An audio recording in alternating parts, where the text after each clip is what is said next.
Swiss Otel'den merhaba. Dünya Ekonomik Zirvesi'nden yaptığımız yayınlarımıza devam ediyoruz. Gün boyunca zaten muhabirlerimizin aktardığı bilgileri gördünüz. Başbakan Erdoğan'ın konuşmasıyla bu sabah açıldı toplantı.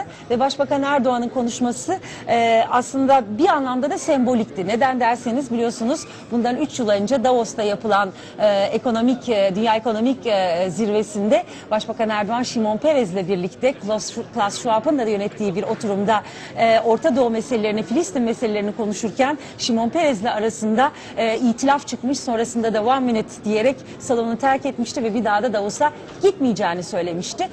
3 yıl sonra o Davos'a gitmemekte ısrar etti ama Dünya Ekonomik Forumu İstanbul'a geldi. Bu anlamda sembolikti ama ikinci bir sembolik anlamı daha vardı Başbakan Erdoğan'ın bugünkü konuşmasında.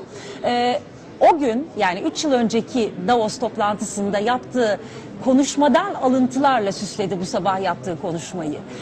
Yani Klaus Schwab'ın, o oturumu yöneten Klaus Schwab'ın, Dünya Ekonomik Forumu'nun başkanı olan Klaus Schwab'ın önünde bir kez daha İsrail'in havadan uçaklarla çocukları bombaladığını söyledi. Çünkü bu cümlesi Şimon Peres'le arasındaki kavgayı başlatan cümleydi. Yani Başbakan Erdoğan, siz Türkiye'ye geldiniz ama ben söylediklerimin hala arkasındayım mesajını da vermiş oldu bugünkü açılış konuşmasında. Hem bu meseleyi hem bu yıl düzenlenen, İstanbul'da ilk defa düzenlenen ve bundan sonra da düzenleneceği anlaşılan bu toplantının ne anlama geldiğini, sadece Başbakan Erdoğan'ın gönlünü almak için mi geldiler, yoksa burada çok daha önemli meseleler mi konuşuluyor? Bugün Cüneyt Zapsu ile konuştum. Cüneyt Zapsu biliyorsunuz Başbakan'ın en yakınındaki bir iki isimden bir tanesi. Buradaki toplantılarda da Başbakan'ın yanında görüyoruz. Hem de bu toplantının burada yapılmasının, yani İstanbul'da gerçekleşmesinin de mimarlarından. Bakın Cüneyt Zapsu bu yıl İstanbul'da toplanan Dünya Ekonomik Forumu'nu Orta Doğu, Kuzey Afrika ve Avrasya içine alan bu oturumun nelere gebe olduğunu bizlere nasıl anlattı? Hoş geldiniz. Hoş bulduk. Şimdi baktığımız zaman sizin karttaki titriniz Cüneyt Zapsu danışmanlık, ama biz herhalde seyircilerimize sizi Başbakanın en yakınındaki isimlerden biri olarak da tanıtabiliriz. Doğrudur değil mi? Bir zamanlar diyelim. Peki. Şimdi şunu sormak isterim. Bundan 3 sene evvel bir krizle bıraktık Dünya Ekonomik Forumu'nu Davos'ta. One Minute krizi herhalde sadece Türkiye'nin değil bütün dünyanın literatürüne girdi. Sonra oradan sonra bayağı bir durgunluk dönemi ve şimdi bu zirve İstanbul'da toplandı. Nasıl oldu da, yani bunun var mıdır bir perde arkası? O kopan ilişkiler yeniden nasıl tamir oldu? Neden bu zirveyi yapma ihtiyacı duydu Dünya Ekonomik Forumu? Aslında ilişkiler kopmadı. Yani World Economic Forum yönetiminde yapılan bir hata mevzu bahisti. Sayın Başbakan da bu hatanın hemen üzerine parmak bastı. Bir de zaten tam hatırlarsınız tam Gazze olaylarının akabindeydi. Bu Ocak ayından sonra olan bir World Economic Forum'du. Üst üste bindi her bir şey. Tam kopmadı diyorum. Çünkü World Economic Forum'la bizim Türkiye ile ilişkiler her zaman devam etti. Ama başbakan seviyesine hiçbir zaman gelmedi. Bundan sonra gelir gelmez bilemeyiz. Ancak burada bir yerde Türkiye'nin tekrardan hakikaten perde önüne çıkması birazcık da dünyanın gelişmesine bağlı oldu. Yani 3 senedir ya da 3,5 sene oldu yanlış hatırlamıyorsam bu olaydan sonra.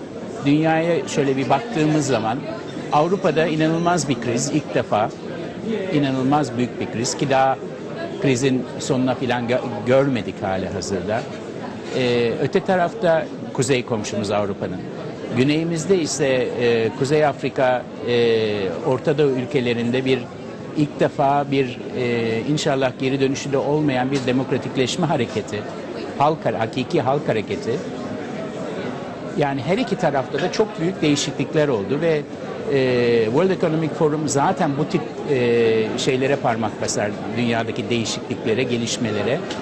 Otomatikman İstanbul'dur bu işin merkezi. Yani biliyorsunuz Avrupa'nın en doğu şehri, evet, veya Orta Doğu'nun en batı şehri diyebiliriz. O yüzden burada onlar yapmak istedi. Şimdi baktığımız zaman Dünya Ekonomik Forumlarını ben de çok uzun yıllardır takip ediyorum. Hem Türkiye'nin finans merkezi olma gibi bir iddiası var.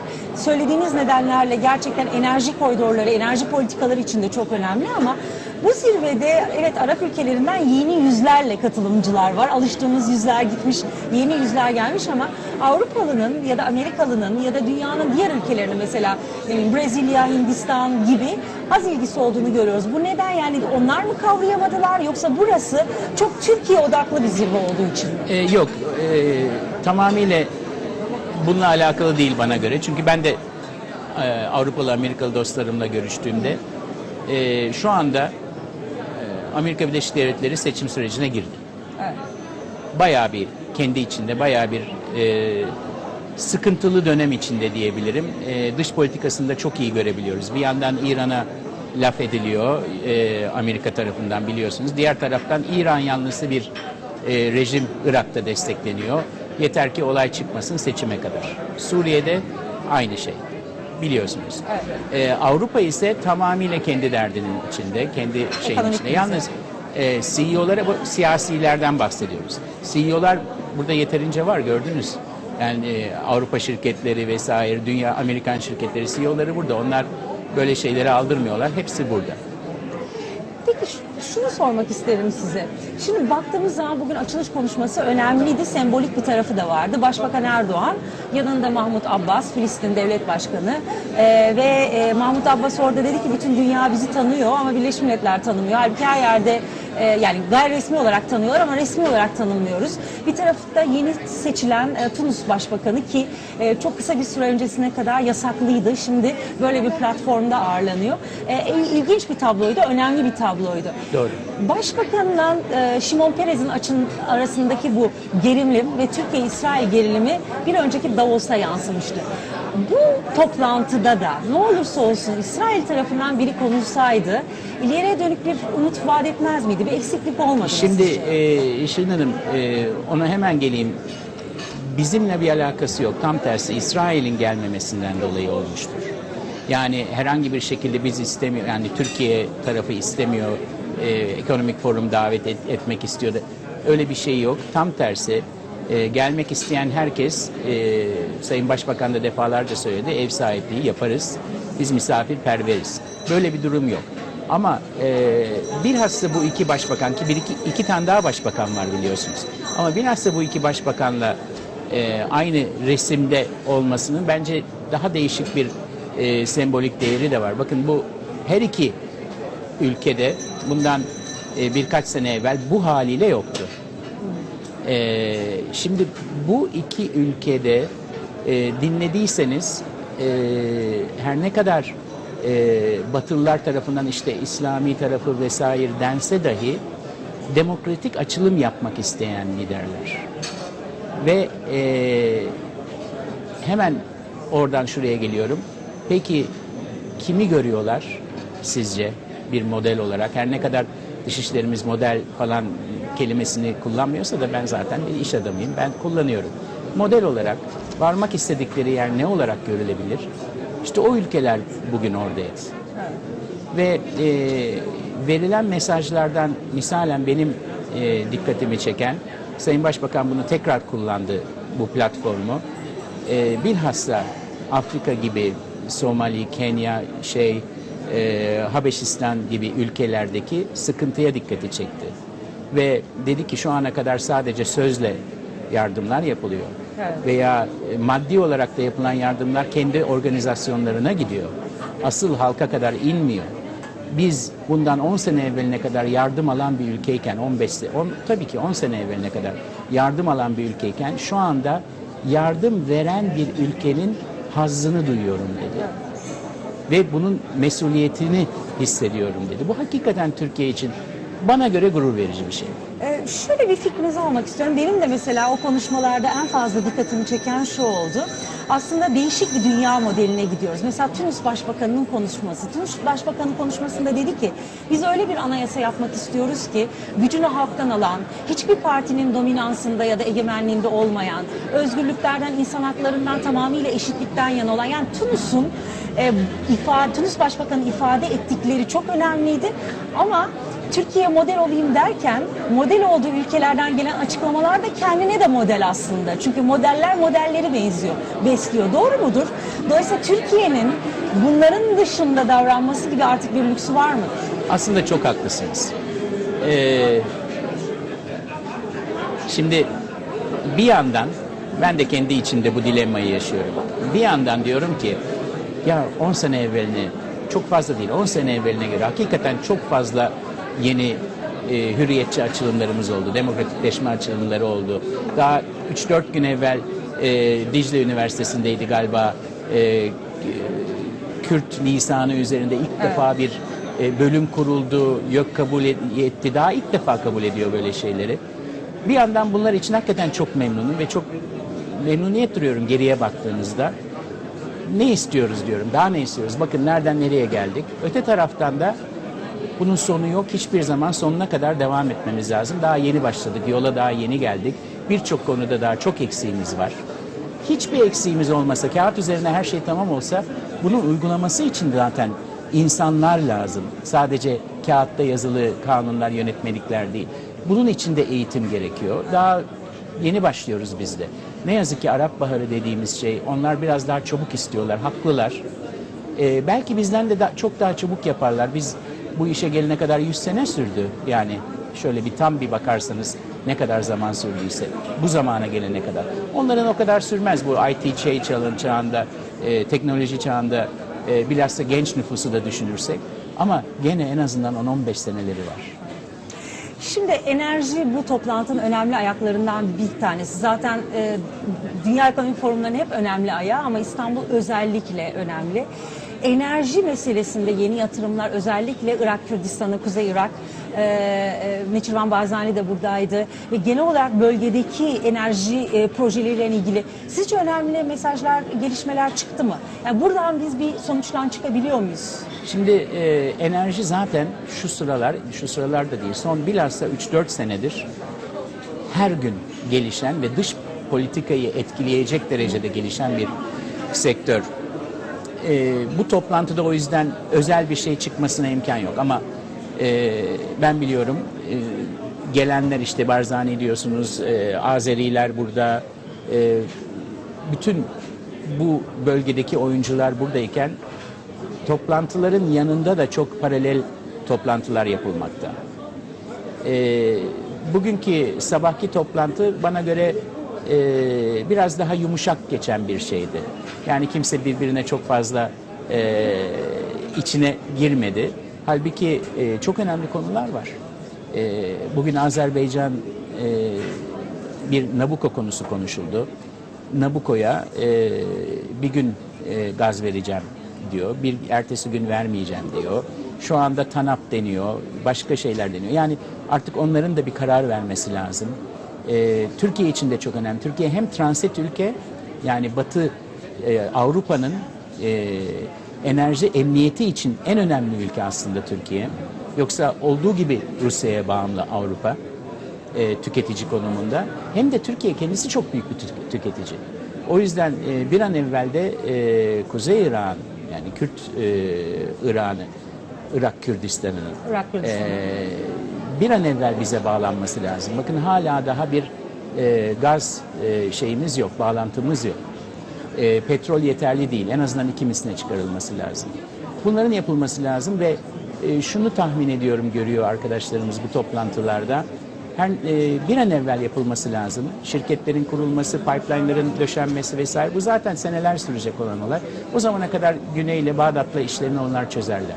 Yoksa beklenirse önce Bağdat'la iş çözülsün. Ondan sonra bunlar 60 sene bitmez.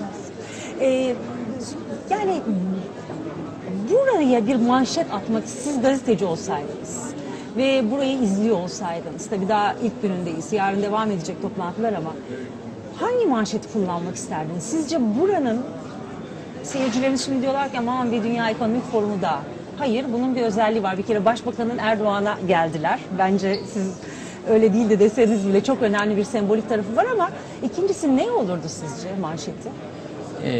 Sadece buraya gelmeleri değil, belki bugün dinlediyseniz Sayın Başbakanı aslında aynı şeyleri tekrar söyledi. Farkındasınız değil mi? Evet. Filistin konu, İsrail konusunda. Aynen söyledi. Yani hiçbir değişiklik yok orada. Yani bilhassa da yaptığını tahmin ediyorum. Doğru da yaptı.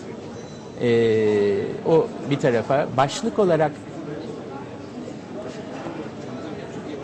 hakikaten hani hep diyorduk, biz çocukluğumuzda da öğretiyorlardı işte Asya ile Avrupa arasındaki köprü vesaire.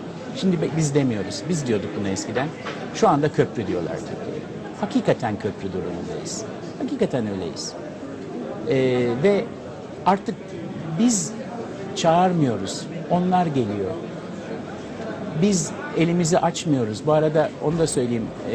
Bugün bırakın Amerika'yı. Amerika biraz daha her zaman daha az bilgisi vardır dünya hakkında. Ama Avrupa'da dahi Türkiye hala yardım alan bir devlet zannedenler var halk açısından. Amerikan senatörleri yardımı keselim diyorlar. Düşünebiliyor musunuz? Yardım aldığımız çok uzun zamandır yok. Tam tersi Türkiye yardım veren bir ülke. Hakikaten bence Türkiye'nin konumunu artık bizim anlatmamıza gerek yok. Kendileri görüyorlar. O yüzden de kendileri buraya köprü, bridge adını koydular. Sizin için de öyle diyorsunuz. Son olarak Başbakan Erdoğan'ın pek çok ikili görüşmesi vardı. Dolayısıyla bu platform aynı zamanda ikili görüşmeler için de kullanıldı. Yani ne dersiniz? Bu anlamda sizce en önemli görüşmeleri Barzani ile olan mıydı? Neçirvan Barzani ile olan mıdır? Yok, herkesle var. Yoksa benim bildiğim dün ve bugün tüm liderlerle, buraya gelen liderlerle görüşülüyor. Yani bu tip toplantıların güzel tarafı şudur. Bu insanlarla bu seviyedeki başbakan seviyesinde, devlet başkanı seviyesindeki insanlarla görüşmek için uçağa binersiniz, gidersiniz. Bir gün, 2 gün, 3 gün geçer. Halbuki burada benim sayabildiğim 8 ya da 9 tane görüşmesi dün ve bugün. Bilateral ikili görüşmeleri olacak. Şu anda mesela var gene ikili görüşmesi. Bunları bir anda yapabilmek açısından zaten World Economic Forum'un özelliklerinden biri de budur. Herkesi bir araya getirmek ve senelerce yapamayacağınız şeyi bir seferde yapabilmeniz. İş adamları için de aynı şey. Hepsi en üst seviyeyi bir anda görebiliyor. Son olarak önümüzdeki yıllarda belki daha üst katılım liderler anlamında mesela Rusya'da aslında bugünkü konulara dahil ama mesela Putin yok. Belki başka ülkelerin devlet başkanı. Arap dünyası normal çünkü daha seçim süreçlerindeler ama daha üst düzey katılımdan devam edeceğini düşünüyor musunuz? Ben kesinlikle buna inanıyorum. Şu anda Rusya'daki yeni hükümet biliyorsunuz daha yeni ilan edildi. Daha aşağıdaki şirketlerin başlarına kimler geçiyor yeni konabiliyor. İşte Gazprom'da şu kalacak mı, bu gidecek mi, Rosneft'te ne olacak, Transneft'te ne olacak.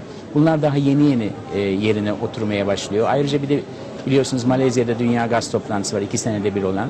O yüzden buraya gereken seviyede kimse gelmediğini tahmin ediyorum. Ancak bundan sonra o taraftan da bilhassa Rusya'dan bahsediyorum. Avrupa kendi derdini halledebilirse ne âlâ. Halledemezse de Türkiye işini görür gibime geliyor. Sayın Cüneyt Safsu çok teşekkür ediyoruz yayınımıza katıldığınız için.